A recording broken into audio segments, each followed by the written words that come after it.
ini dari Universitas Muhammadiyah Kota Bumi. Nah, kami ini di belakang itu ada Mbak Novri Pratitasari dan Mbak Cahyani Ade Saputri. Nah, di sini Mbak ini ada kegiatan KKN Mandiri dari Universitas Muhammadiyah Kota Bumi. Salah satu kegiatan kami yaitu mengajarkan bimbel belajar bahasa Indonesia. Jadi kita semua hari ini akan belajar bahasa Indonesia. Nah, nantinya kita akan belajar teks berita. Diharapkan nanti setelah melakukan kegiatan pembelajaran ini, kalian dapat mengetahui apa sih unsur-unsur dari teks berita itu dan gimana sih struktur dari teks berita ini. Nah, ada yang udah tahu teks berita itu apa? Belum?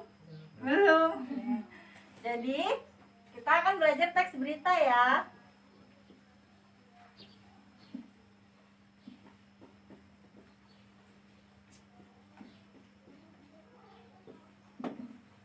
Jadi teks berita ini merupakan teks yang berisi tentang suatu kejadian, peristiwa maupun informasi yang telah terjadi atau sedang terjadi, yang bersifat aktual atau sedang ramainya dibicarakan di masyarakat. Apa tadi teks berita?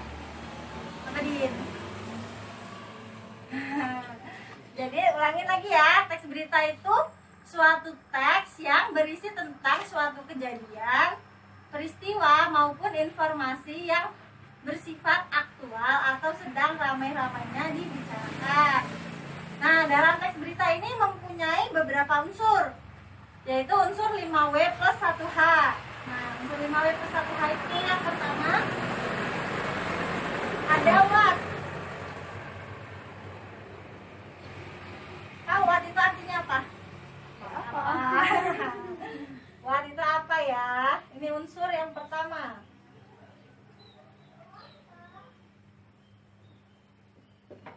Nah, yang kedua ini ada when. Apa nih artinya? Kapan? Yang ketiga ada where. Atau di mana?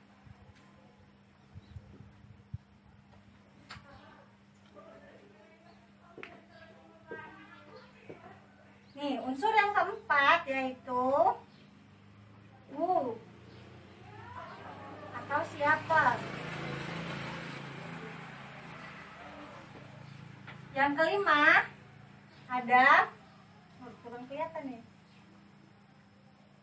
Yang kelima itu why atau mengapa.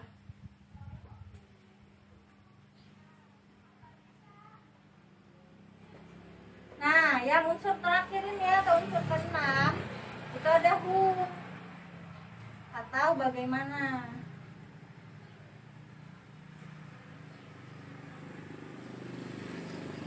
Nah, keenam unsur ini yang disebut tadi, yang tadinya disebut itu unsur 5W plus 1H dari teks berita. Nah, di sini unsur yang pertama ada apa? Jadi apa ini menjelaskan tentang apa sih informasi yang diberitakan dalam teks berita ini. Nah, kapan ini? Unsur yang kedua ada kapan. Kapan ini menjelaskan tentang kapan peristiwa itu terjadi. Nah, di mana ini? Di mana peristiwa itu terjadi? Unsur yang keempat ini ada siapa?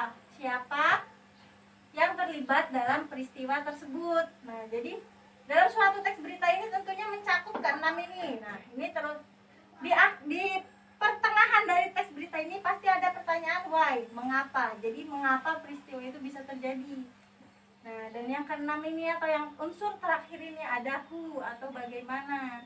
Jadi bagaimana ini menjelaskan bagaimana peristiwa ini bisa terjadi. Dalam suatu teks berita ini unsur-unsur ini tentunya harus ada dalam suatu teks. Karena dalam suatu teks berita yang bersifat aktual dan faktual atau terdapat fakta di dalamnya, harus ada apa, harus ada kapan peristiwa itu terjadi, harus ada di mana peristiwa itu terjadi, harus ada siapa sih yang terlibat dalam peristiwa itu, harus ada penjelasan mengenai mengapa peristiwa itu terjadi dan bagaimana peristiwa itu bisa terjadi. Paham? Paham. Nah, selanjutnya kita lanjut ya ke pembahasan mengenai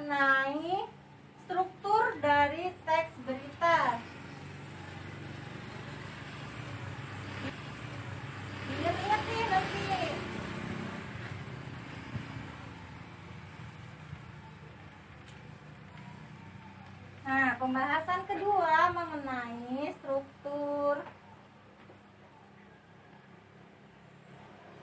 teks berita.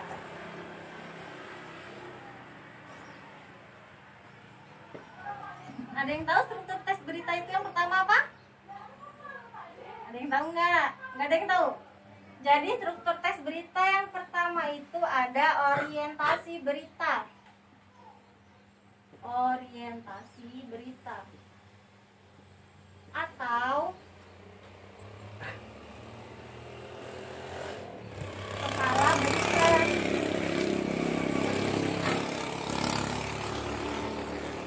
Nah, struktur teks berita yang kedua ini ada peristiwa berita.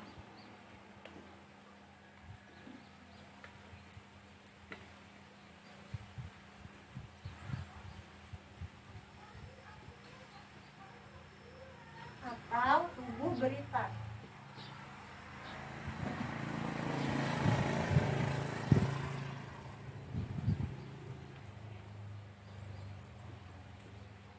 Nah, struktur teks berita yang ketiga atau yang terakhir ini ada sumber berita.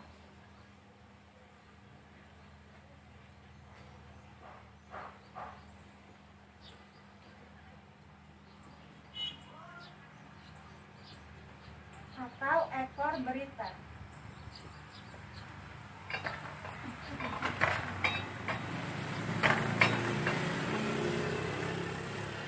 Nah, kalian masih ingat nggak pembahasan tentang struktur teks berita yang pertama orientasi berita? Itu artinya apa? Ingat. Nah, jadi orientasi berita atau kepala berita ini merupakan pembuka dari suatu berita yang dijelaskan dari teks berita. Nah, di dalam orientasi berita atau kepala berita ini, karena merupakan suatu pembuka, pastinya di dalam itu mencakup tentang apa yang diinformasikan, kapan peristiwa itu terjadi, di mana peristiwa itu terjadi, dan siapa sih yang terlibat dalam peristiwa itu. Nah, keseluruhan pertanyaan itu atau keseluruhan unsur itu ada di orientasi berita. Nah, sedangkan peristiwa berita ini atau tubuh berita ini di dalamnya berisi tentang proses kejadian dari berita yang ditulis dalam suatu teks. Nah, di dalam peristiwa berita atau tubuh berita ini mencakup tentang mengapa peristiwa itu bisa terjadi dan bagaimana peristiwa itu bisa terjadi. Nah, untuk struktur teks berita yang terakhir ini ada sumber berita atau ekor berita. Nah, sumber berita ini merupakan peristiwa itu diceritakan dalam suatu teks berita ini bersumber dari mana. Jadi suatu berita itu ditulis harus ada sumbernya atau harus ada sumbernya. Paham? Paham. Nantinya kalian akan diminta untuk mencari unsur 5W plus 1H dari suatu berita. Tadi masih ingat kan unsur 5W plus 1H-nya? Nanti ada sedikit teks berita yang harus kalian tulis atau kalian cari unsur 5W plus 1H-nya. Nah, tadi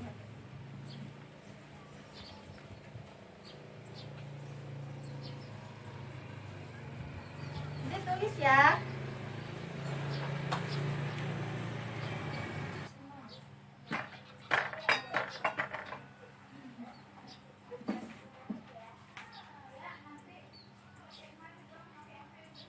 A few moments later. Kalian tadi sudah menulis ya apa yang Ibu tuliskan tadi di papan tulis tentang suatu teks berita yang berjudul Banjir Bandang di Sungai Ciliwung. Nah, kalian kan tadi udah Mbak suruh untuk mencari unsur 5W plus 1H-nya. Nah, sekarang coba kalian satu-satu untuk maju ke depan menjelaskan unsur 5W plus 1H-nya ya, bergantian. Nah, yang pertama coba Adin bacakan unsur yang pertama yaitu bagian wat atau apa di depan. Sini, Din.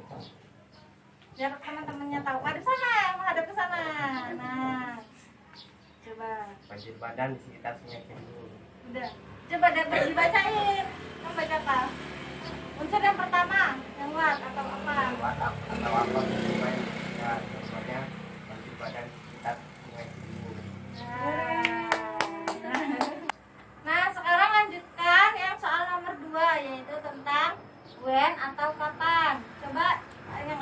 merah ini menghadap ke teman-temannya. Bacakan. Nah, jawaban soal nomor 2. Itu yang kedua, itu atau ini apa? Terlibat dalam peristiwa tersebut. Jawaban, warga dari 2 desa yang terendam banjir banyak 137 kepala keluarga yang kehilangan tempat tinggalnya. Nah, sekarang untuk unsur yang ketiga dan keempat, yaitu tentang where atau di mana dan when atau kapan. Coba ya baju hitam. Nah, liatin ke teman-temannya sama mbak-mbaknya. Apa di depan sini? Biar teman-temannya tahu. Gak apa-apa. aja nggak apa-apa. Di belakang sini nggak apa-apa. Ini aja. Where atau di mana peristiwa itu terjadi. Jawaban, di 2 desa yang berada di sekitar Sungai Ciliwung. Nah, yang satunya lagi, when-nya belum. Unsur yang keempat. Atau kapan peristiwa tersebut terjadi. Jawaban, 26 September 2018. Sebelahnya.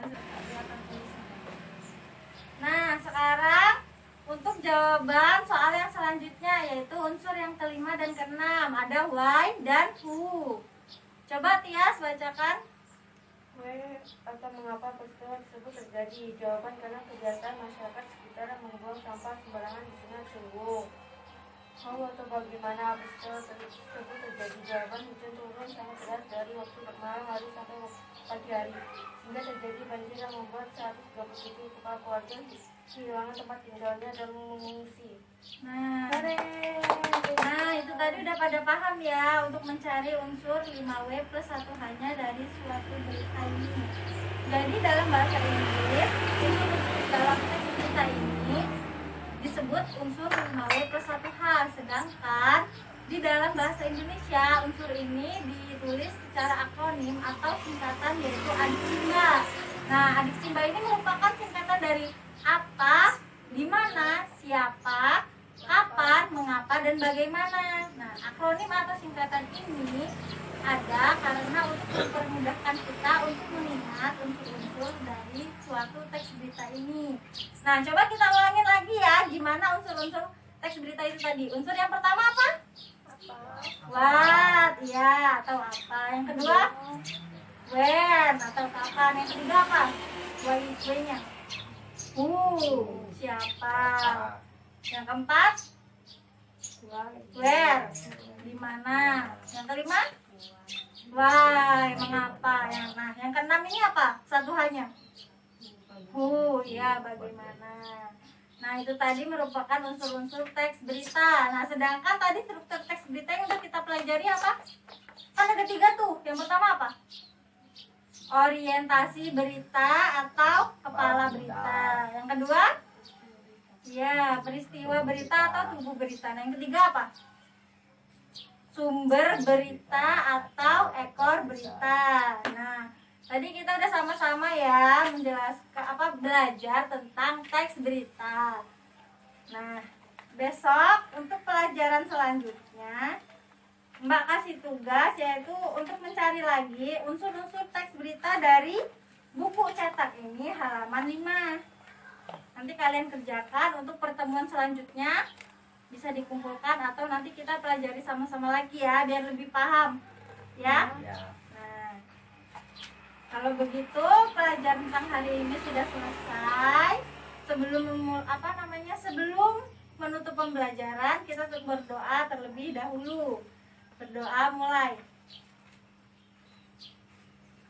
Berdoa selesai. Nah, terima kasih. Kalau begitu Mbak akhiri. Wassalamualaikum warahmatullahi wabarakatuh.